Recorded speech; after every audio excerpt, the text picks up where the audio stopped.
And so I'm all in on the universe. And so I'm applying to colleges. And one of the colleges I applied to and who accepted me was Cornell. Okay.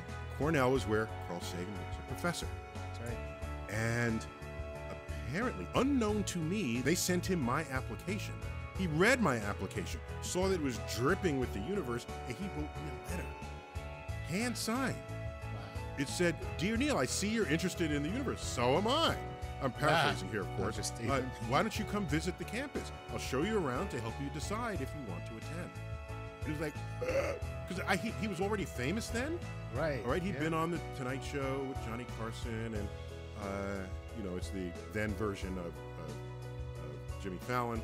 Right. And so he'd written books. So I knew about the guy, but who am I? I'm just a 17-year-old high school senior. Why? What? So I showed it to my parents. I said, "Let's do it." Yes. So got on a bus, and he meets me in front of his building. And by the way, it's on a Saturday. Okay. All right, my boy was either already there, or he came to meet me, but it was on a Saturday. Nobody else was there, no support staff. And he shows me around, and he does a badass thing. He did a no-look reach behind him and pulled one of his books that he then signed to me. So a no-look reach means you wrote so many books, no matter what you touch, there's going to be something you wrote, okay? Right. I still have that book, of course. It says, "To Neil, future astronomer, Carl." All right. So I did all of this, and we go for hours and hours, and then it's time for me to go back to New York. He drives me to the bus station, and it begins to snow. Not an uncommon reality in Ithaca. And as it began to snow, he said, "I don't know if the bus will make it through. Here's my home phone.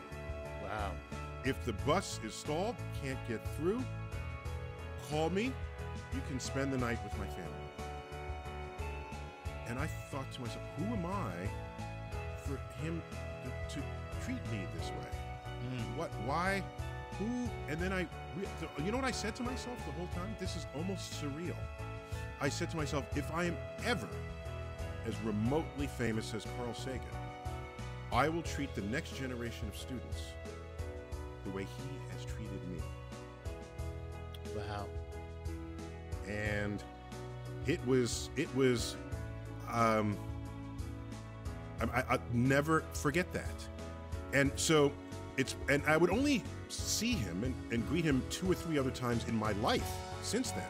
So it's not like we were beer drinking buddies, and I can't even officially call him a mentor. But what he did, it broke his heart because you didn't go to. Oh no, I actually didn't go to Cornell. Sorry, I didn't go. That's another story.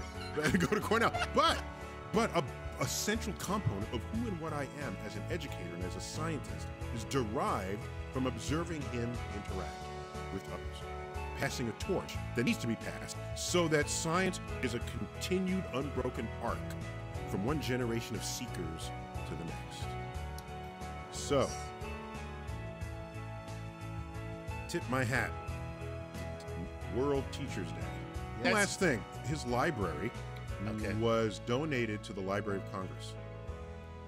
Wow. And in his library and all of his papers, they dug up this correspondence that he had with me when I was a senior in high school, and that was put on display in the Library of Congress. Because he probably did that for a lot of people, but I became somebody in the world of who you put on display.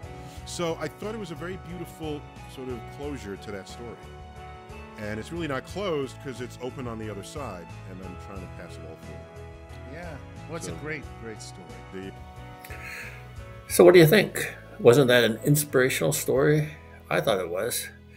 Kind of gives you motivation to make the most out of life that you can.